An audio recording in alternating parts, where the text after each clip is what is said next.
માળિયાહાટીમાં સરકારી હાઈસ્કૂલ ખાતે તારીખ 16 થી તારીખ 30/5 સુધી 15 દિવસનો યોગને લગતો સમર કેમ્પનું આયોજન કરવામાં આવ્યું। માળિયાહાટીના સરકારી હાઈસ્કૂલના કમ્પાઉન્ડમાં ગુજરાત રાજ્ય યોગ બોર્ડ દ્વારા સમર કેમ્પ યોજાયો। તારીખ 16 થી તારીખ 30 સુધી 15 દિવસ માટે કેમ્પનું આયોજન કરાયું। સમર કેમ્પમાં દરરોજ 150 થી 200 બાળકો આ સમર કેમ્પમાં જોડાઈ લાભ લઈ રહ્યા છે।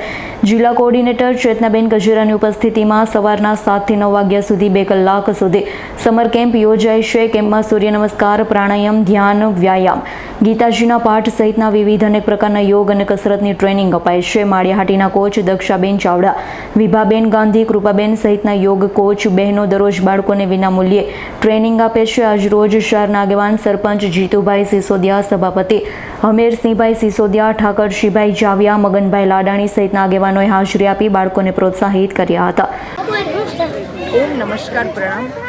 માળિયામાં સરકારી હાઈસ્કૂલ સ્ટેશન રોડ ખાતે સુંદર મજાનું સમર કેમ્પનું આયોજન થયું।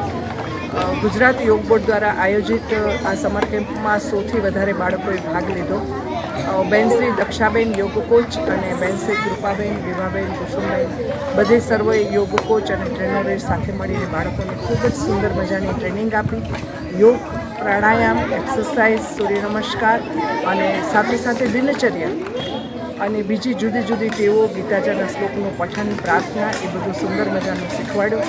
બાળકોએ ખૂબ ઉત્સાહથી ભાગ લીધો અને આજે પણ અમારા સરપંચશ્રી, સભાપતિશ્રી, ભાજપના કાર્યકર્તાઓ અને તમામ વરિષ્ઠ નેતાઓએ આજે એ સમર કેમ્પની નોંધ લીધી, હાજરી પુરાવી અને ખૂબ આનંદથી આજે બાળકોને સુંદર મજાની થેપલા અને શુક્રવાજનો પ્રસાદ પણ અપાઈ રહ્યો છે અને ખૂબ સરસ મજાનું માળિયામાં બધાએ ઉત્સાહથી ભાગ લીધો। Thank you. પંકજ કારિયાનો રિપોર્ટ, S9 ન્યૂઝ, માળિયાહાટીના। અમારી તમામ માહિતીથી અપડેટ રહેવા માટે જોડાયેલા રહો S9 ન્યૂઝ સાથે।